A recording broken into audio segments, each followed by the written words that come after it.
നമ്മുടെ റാന്നിയിൽ നിന്ന് പരാജയപ്പെട്ട പ്രമോദ് നാരായണൻ്റെ ഒരു വീഡിയോ, സ്നേഹിക്കുന്ന ഈ മനസ്സുകൾക്കൊപ്പം എന്നും ഈ മണ്ണിൽ തുടരും എന്ന് പറഞ്ഞ് അദ്ദേഹം പോസ്റ്റ് ചെയ്ത ഒരു വീഡിയോ ക്ലിപ്പ് ഒന്ന് കാണാം.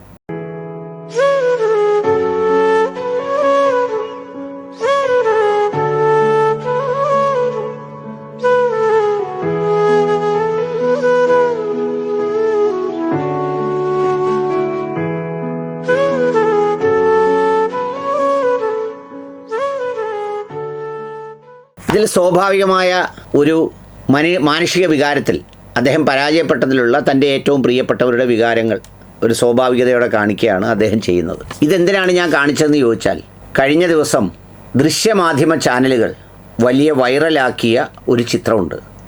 സത്യത്തിൽ എത്ര ഞരമ്പാണ് ആ ചിത്രമൊക്കെ വൈറലാക്കാൻ വേണ്ടി അല്ലെങ്കിൽ പ്രചരിപ്പിക്കാൻ വേണ്ടി ഉപയോഗിക്കുകയും ഇന്നത് വ്യത്യസ്തമായ രീതിയിൽ ഓരോ മേഖലയിൽ കുറച്ചുപേർ ഫാത്തിമ തഹ്ലിയെ ചൂണ്ടിക്കാണിച്ചുകൊണ്ട് അത് പറഞ്ഞ് ചിലയിടങ്ങളിൽ പോസ്റ്റ് ചെയ്തിരിക്കുന്നു. മറ്റു ചിലർ മറ്റു പലരെ പറഞ്ഞുകൊണ്ട് പോസ്റ്റ് ചെയ്തിരിക്കുന്നു. ഒരു സാംസ്കാരിക ഔന്നിത്യം എന്നുള്ളത് പോട്ടെ, അത് കണ്ടപ്പോൾ അതെടുത്ത് പ്രചരിപ്പിക്കണം എന്ന് തോന്നിയ ആ ദൃശ്യമാധ്യമ ചാരുതയാണ് മലയാളി മനസ്സിലാക്കേണ്ട ഒരു പ്രധാനപ്പെട്ട കാര്യം. അത് വലിയ വൈറലായി, ആയിരക്കണക്കിന് ലക്ഷക്കണക്കിന് ആളുകൾ ഇതിലൂടെ കണ്ടു. എന്നാൽ ഇന്ന് നമ്മൾ ഈ പറയുന്ന പ്രിൻ്റ് മീഡിയ നോക്കിയാൽ അതിലെവിടെയും ഈ വാർത്ത കാണാൻ കഴിയില്ല. കാരണം എന്താണെന്ന് ചോദിച്ചാൽ, ഇത് രണ്ടും രണ്ട് സംസ്കാരമാണ്, ഈ പ്രിൻ്റ് മീഡിയയും ദൃശ്യമാധ്യമവും. ഒരിക്കലും ദൃശ്യമാധ്യമങ്ങളിൽ വരുന്ന വാർത്തയെ അടുത്ത ദിവസം പത്രം വായിക്കാതെ നിങ്ങൾ ഉറപ്പാക്കരുത്. കാരണം എന്താണെന്ന് വെച്ചാൽ, ഇത് രാവിലെ ഈ ബൈറ്റ് കൊടുക്കുന്ന ആളിന് ഞാനിവിടെ ഉണ്ടെന്നും എൻ്റെ പ്രദേശം ലൈവാണെന്നും വരാൻ വേണ്ടി പല സംഗതികളും അവരവരുടെ ഭാവനയ്ക്കനുസരിച്ച് ചെയ്യും. ദൃശ്യം ഇതാണ്.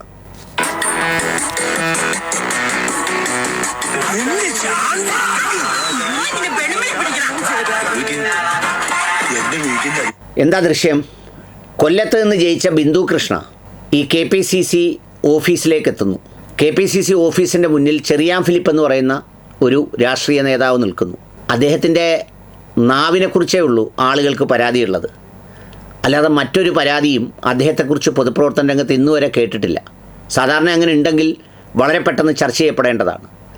വളരെ സന്തോഷത്തോടെ 10 വർഷം കാത്തിരുന്ന് 102 സീറ്റ് കിട്ടിയ സന്തോഷത്തോടെ അവിടെ നിൽക്കുമ്പോൾ ഈ വരുന്ന ആളുകളെ അദ്ദേഹം ആലിംഗനം ചെയ്യുന്നു. ആ കൂട്ടത്തിൽ ബിന്ദു കൃഷ്ണയും വന്നു. പട്ടാപ്പകൽ നൂറുകണക്കിന് ആളുകളുടെ സാന്നിധ്യത്തിൽ ക്യാമറയുടെ മുന്നിൽ വെച്ച് സ്വാഭാവികമായി ചില കിളി പോയി നിൽക്കുന്നവരെ പോലെ വേണമെങ്കിൽ മാക്സിമം പറയാം, അവരെ കയറി കയ്യിൽ പിടിച്ച് ഇങ്ങനെ ഹഗ് ചെയ്യാൻ ശ്രമിക്കുന്നു. അപ്പോൾ അവരെന്ത് ചെയ്യുന്നു? അത് ഉപേക്ഷിക്കുന്നു, അല്ലെങ്കിൽ അത് വേണ്ടെന്ന് വെക്കുന്നു, അത് റിജക്റ്റ് ചെയ്യുന്നു. അദ്ദേഹമില്ല പിടിച്ചതല്ലേ, അങ്ങനെ ഒരു ബലം പ്രയോഗിച്ചോന്ന് എനിക്കറിയില്ല, ഞാൻ അവിടെ വെച്ച് കാണുന്നില്ല. ഏതായാലും അവരെ ജോലിക്കും പോയി, ഇദ്ദേഹം അവിടെ മാറി നിന്നു. ഇത് ഒരു വലിയ മഹാ അപരാധമായി ദൃശ്യമാധ്യമങ്ങളിലൂടെ ആസ്വാദന വസ്തുവായി എടുത്തങ്ങ് പ്രചരിപ്പിക്കുക. ഒന്ന് ആലോചിച്ച് നോക്കൂ. ഈ രാജ്യങ്ങൾ തമ്മിലുള്ള കൂടിക്കാഴ്ചയിൽ എത്രയോ രാജ്യത്തിൻ്റെ നേതാക്കൾ അങ്ങോട്ടും ഇങ്ങോട്ടും ഹഗ് ചെയ്യുന്നു, അല്ലെങ്കിൽ അവർക്ക് അനുവദനീയമായ സംസ്കാരങ്ങൾ അനുസരിച്ച് അവർ ചെയ്യുന്നു. ഇത് കേരളത്തിൽ പ്രമോദ് നാരായണൻ എന്ന് പറഞ്ഞ MLA ചെയ്തതാണ്. എനിക്ക് കണ്ടിട്ടൊന്നും തോന്നിയില്ല. ഇപ്പോൾ വനിതാ സ്ഥാനാർത്ഥികൾ മത്സരിക്കുമ്പോൾ അവർ വിജയിച്ച് പുറത്തിറങ്ങി വരുമ്പോൾ അവരെ എടുത്തുയർത്താറുണ്ട് പ്രവർത്തകർ.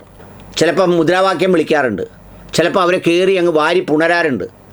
അതൊക്കെ ചിലപ്പോൾ ഈ തിരക്കുകൾക്കിടയിൽ നടന്നു പോകുന്നതാണ്. അതിൻ്റെ ഒന്നും ഒരു പർപ്പസ് അവരെ ഒന്ന് മനഃപൂർവ്വം കെട്ടിപ്പിടിക്കണം എന്ന് പറഞ്ഞു വന്ന് കാത്തു നിൽക്കുന്നവരോ ആ കെട്ടിപ്പിടിയിൽ വിദഗ്ധരായിട്ടുള്ള ആളോ ആണെങ്കിൽ അതൊക്കെ നമുക്ക് പറയാം. ഇതൊക്കെ ഈ നിമിഷങ്ങളിൽ സംഭവിച്ചു പോകുന്നൊരു സംഗതിയാണ്. ഇനി അതിനെ നമ്മുടെ ഫാത്തിമ തഹ്ലിയയുടെ ക്യാമ്പയിനിടയിൽ ഈ ഫാത്തിമ തഹ്ലിയ വേദിയിൽ വെച്ച് ഇങ്ങനെ കൈകൾ വിഷ് ചെയ്ത് നമ്മുടെ ഷാഫി പറമ്പിലുമായി കൈകൾ ഇങ്ങനെ തമ്മിൽ പരസ്പരം മുട്ടിക്കുന്ന ഒരു രംഗം കണ്ടു. അത് വലിയ ചർച്ചയാക്കി സാമൂഹ്യ മാധ്യമത്തിൽ. രാഷ്ട്രീയ ഇതിനു വേണ്ടിയിട്ട് പലരും അതിങ്ങനെ പ്രചരിപ്പിച്ചു. ചിലരൊക്കെ എനിക്ക് വ്യക്തിപരമായി അയച്ചു തന്നു, ഇത് പറയണം എന്ന് പറഞ്ഞിട്ട്. അതുപോലെ പാർലമെൻറ്റിനകത്ത് ഹൈബിയുടനുമായോ മറ്റോ ഷാഫി പറമ്പിൽ കാര്യം പറഞ്ഞിങ്ങനെ കയ്യിൽ പിടിച്ച് കാര്യം പറയുന്നു. അപ്പോഴത്തേക്ക് ഷാഫി പറമ്പിലിൻ്റെ പ്രവർത്തനങ്ങൾക്കൊരു മേൽവിലാസം കൊടുത്ത് അത് ചർച്ച ചെയ്യുന്നു. ഈ മറ്റേതൊക്കെ സാമൂഹ്യ മാധ്യമങ്ങളാണ്, ഞരമ്പാണ് ചർച്ച ചെയ്തതെന്ന് പറയാം. ഇത് വലിയ സർട്ടിഫൈഡ് വാർത്ത പുറത്തിറക്കുന്ന ദൃശ്യമാധ്യമങ്ങളാണ്. അപ്പോൾ അതുകൊണ്ട് നിങ്ങൾ ഈ വാർത്തകൾ കാണുമ്പോൾ ഈ അവിടെ നടക്കുന്ന സംഗതിയുടെ ഒറിജിനൽ കണ്ടൻറ്റും അതിൽ ഒപ്പിയെടുക്കുന്ന ദൃശ്യങ്ങളും തമ്മിൽ അല്ലെങ്കിൽ പടച്ചുവിടുന്ന വാർത്തകളും തമ്മിൽ ഇത്രയും അന്തരമുണ്ട് എന്നുള്ളതെങ്കിലും കുറഞ്ഞ പക്ഷം മനസ്സിലാക്കണം. അവർക്കെന്തെങ്കിലും പരാതിയോ അല്ലെങ്കിൽ അദ്ദേഹം ഈ പറഞ്ഞതുപോലെ ഇരുട്ടിൻ്റെ മറവിൽ ആസൂത്രിതമായോ ഒക്കെ ആണെങ്കിൽ അതിൽ ഇൻറ്റൻഷൻ നമുക്ക് ചോദ്യം ചെയ്യാം. ഇത് എന്താ പറയുന്നത്, ഒരു ആത്മാർത്ഥതയുടെ സന്തോഷത്തിൻ്റെ നിമിഷത്തിൽ കാണിച്ച ചിലപ്പോൾ ഒരുപക്ഷെ മാക്സിമം പറയാവുന്നത് ഒരു അതിര് കവിഞ്ഞ ഒരു സംഗതി. അത് ബന്ധപ്പെട്ടവർ അവർ തന്നെ അത് മാറുകയും ഒട്ടും മൈൻഡ് ചെയ്യാതെ അവരവരെ വഴിക്ക് പോവുകയും ചെയ്തു. എന്നിട്ടും ഇത് വെച്ച് മുതലാക്കുകയാണ്. കഷ്ടം എന്നേ പറയാനുള്ളൂ.